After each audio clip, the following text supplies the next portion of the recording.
Hello guys, what's up once again? Palaboy OFW here. So for today's vlog mga idol, alam nyo ba yung nagba-viral na pulis ngayon na si Sir Julius Manalo mga idol.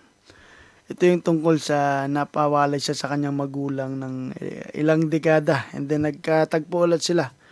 So ngayon mga idol, may post dito sila. Papipiliin ko kayo mga lodi kung sino sa dalawang anak ang gugustuhin nyo. Ito ano lang to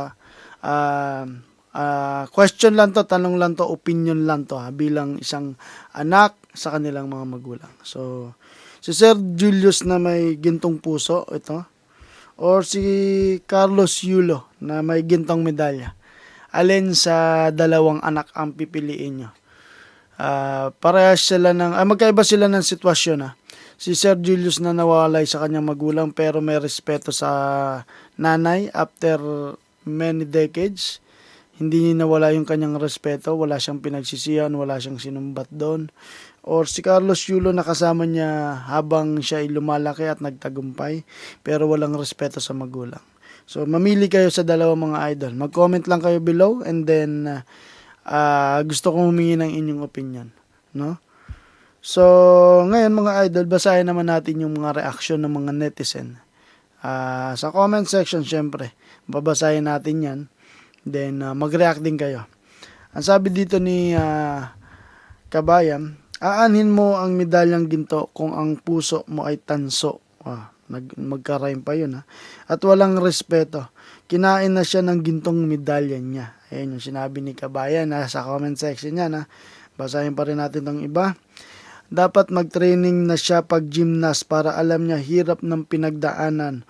Huwag bunganga lang para magpasikat. Alam niya na maraming mauuto na tao at basher. Ito ay pinatutungkol kay Sir Julius Manalo. Opinion niya yan. Wala tayong magagawa dyan. So, basahin natin yung iba.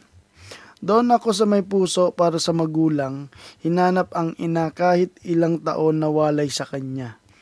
Ito para kay Sir Julius to. Yang kaloy na yan, lumayo sa ina at pamilya dahil sa may gintong buhok na babae. Ako, nadamay na naman si Chloe San Jose. So, yun yung mga opinion ng ating mga netizen, mga lodi. So, ikaw naman, Lods, comment mo yung opinion mo. Pero para sa akin naman is dun pa rin ako sa may gintong puso, 'di ba? Wala lahat ng tagumpay natin kung wala yung nanay, mga magulang natin kasi sila yung unang gumabay sa atin mula sa sinapupunan hanggang sa lumakad, kumain at sa lahat-lahat.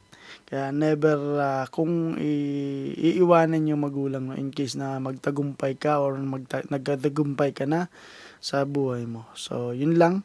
And then, maraming salamat sa panonood ng video at sa pag-share ng video na to. And then, yun lang po. Palaboy OFW, Pinoy Vloggers here in Kuwait.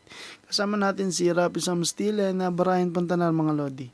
Mabuhay and don't forget to like and subscribe for more videos like this. Alright.